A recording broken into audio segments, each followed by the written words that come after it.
여러분, 대한민국의 조세 원칙이 완전히 무너졌다? 네, 저는 그렇게 생각을 합니다.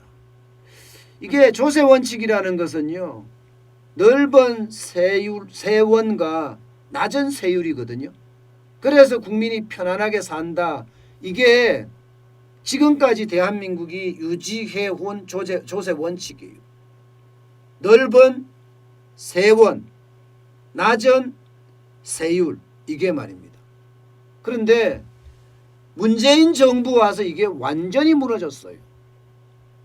완전히 무너졌어요. 왜? 포퓰리즘, 인기 영합주의에서 벗어나지 못하고요. 표중심으로 모든 걸 해버리니까, 이게 완전히 무너졌습니다. 완전히. 이렇게 표중심으로 무너지잖아요. 그러면 경제의 어떤 뭐라 그래요? 메커니즘이 붕괴될 수도 있다. 저는 이렇게까지 생각을 해요. 대한민국은 시장 경제가 경제의 핵심 원칙이거든요. 그런데 이 시장 경제 자체가 무너지는 것 아니냐, 이런 얘기까지 나올 정도입니다. 여러분,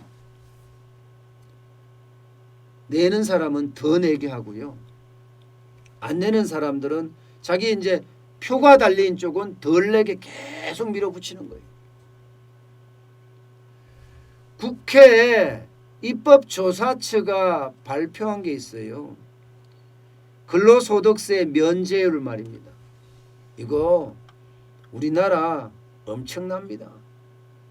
전 세계에서 근로소득세 면제자가 가장 많다, 뭐 이렇게 이야기할 정도예요. 38.9% 세금 안 내는 사람이. 미국이 29.3%, 일본은 15.1%밖에 안 됩니다. 15.1%. 캐나다도 17.6%고요.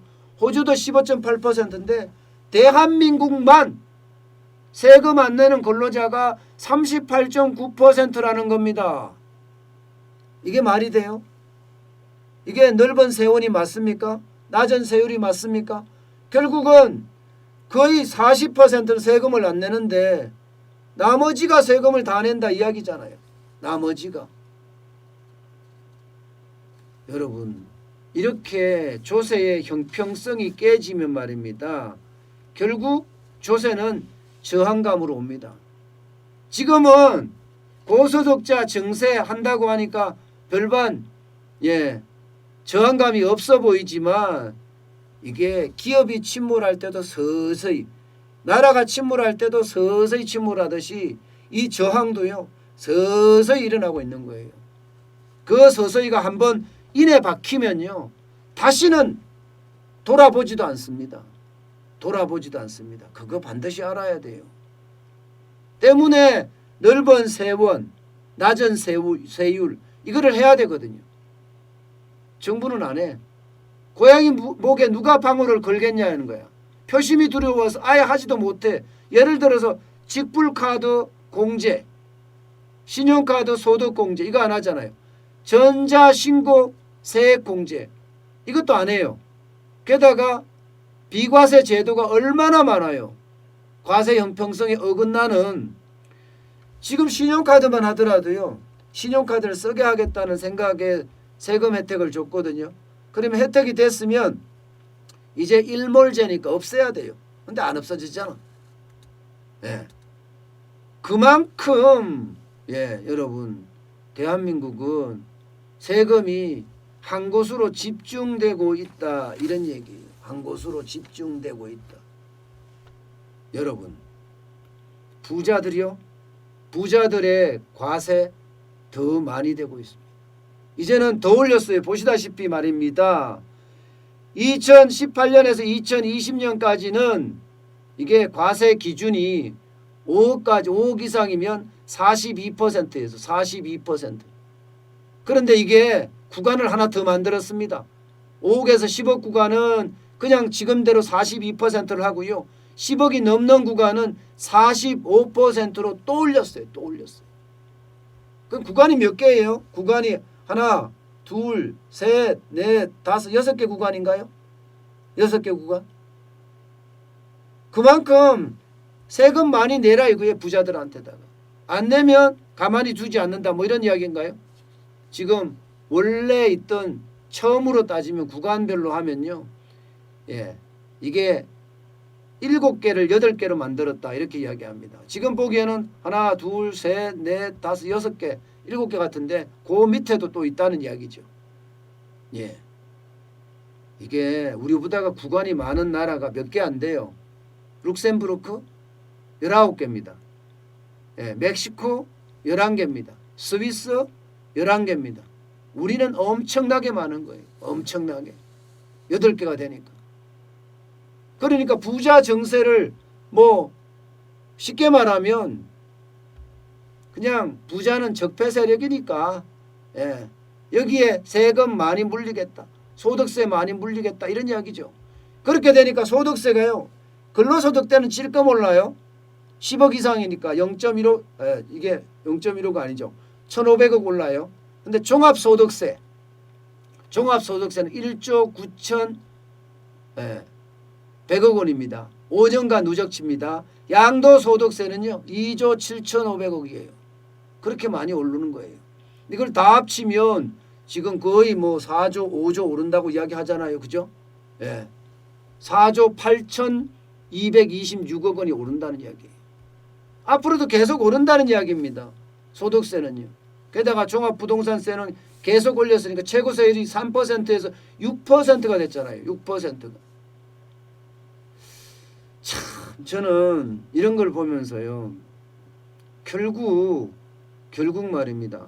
조세 원칙도 무시하고 반시장적 제도가 만들어서 이분법적으로 너는 내 편, 너는 남의 편 예, 이렇게 만든다는 자체가 참 안타깝습니다.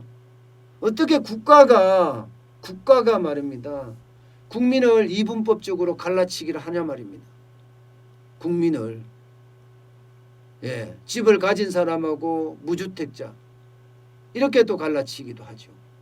부자하고 가난한 사람도 갈라치기 하죠. 노동자와 사업주도 갈라치기 하죠. 심지어는 의사하고 간호사까지 갈라치기 하려 하다가 그죠? 결국은 저항 때문에 못했는데 어쨌든 지금 세금이 엄청 늘어나고 있습니다. 여러분 과세 대상자 1인당 세부담이 얼마인지 아세요? 2013년에는요 201만 6,600원이었 201만 6천 원이었습니다. 그런데 2018년에는요 예, 319만 9천 원이에요. 63%나 올랐어요. 63%. 그야말로 엄청 오른다는 이야기예요. 엄청 오른다. 예, 엄청 오른다는 이야기예요. 저는 이게 결국 표 때문에 조세 원칙이 무너지고 예, 부자들이 세금 많이 내고 그러면서 말입니다. 우리 경제도 희한하게 왜곡돼 가는 그런 모습 보이는 거예요. 그런데 기본적으로 말입니다. 저는 부자에게 이렇게 정세하는 거 저는 반대예요. 왜 반대냐고요?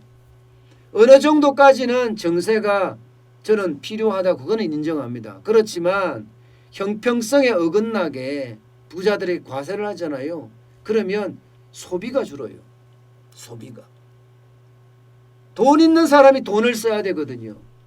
돈 있는 사람이 돈을 써야지 우리 소비가 점점 늘어나고 물가도 상승되고 기업의 공장도 잘 돌아갈 수 있거든요. 근데 돈 있는 사람한테 세금 폭탄을 자꾸 안기잖아요. 그러면 그 세금이 오른 양이 그렇게 많지는 않더라도 부자들이 느끼는 심리가 있습니다. 심리. 아, 세금 또 올랐네? 이런 심리 말입니다. 그런 심리 때문에 결국은요. 소비를 덜하게 된다는 사실입니다. 소비를 덜하게 되면 경제에서는 오히려 저는 치명타를 줄 수 있다 이렇게 생각을 해요. 그래서 그 어느 때보다가 형평성을 맞춰줘야 되거든요. 예, 조세의 원칙이라는 게 넓은 세원과 낮은 세율이라는 게 왜 만들어졌겠습니까? 그것은요. 우리 경제에 미치는 영향을 최소화하기 위해서예요. 지금 정부의 정책을 보면요. 점점 저물가 저생산으로 가고 있다. 저는 그렇게밖에 안 느껴집니다. 저물가 저생산 정책이 되면 결국 오랫동안 불황이 계속되는 장기 불황에 노출될 가능성이 굉장히 크거든요. 지금 그런 모양새가 저는 점점 더 커진다 이렇게 봅니다.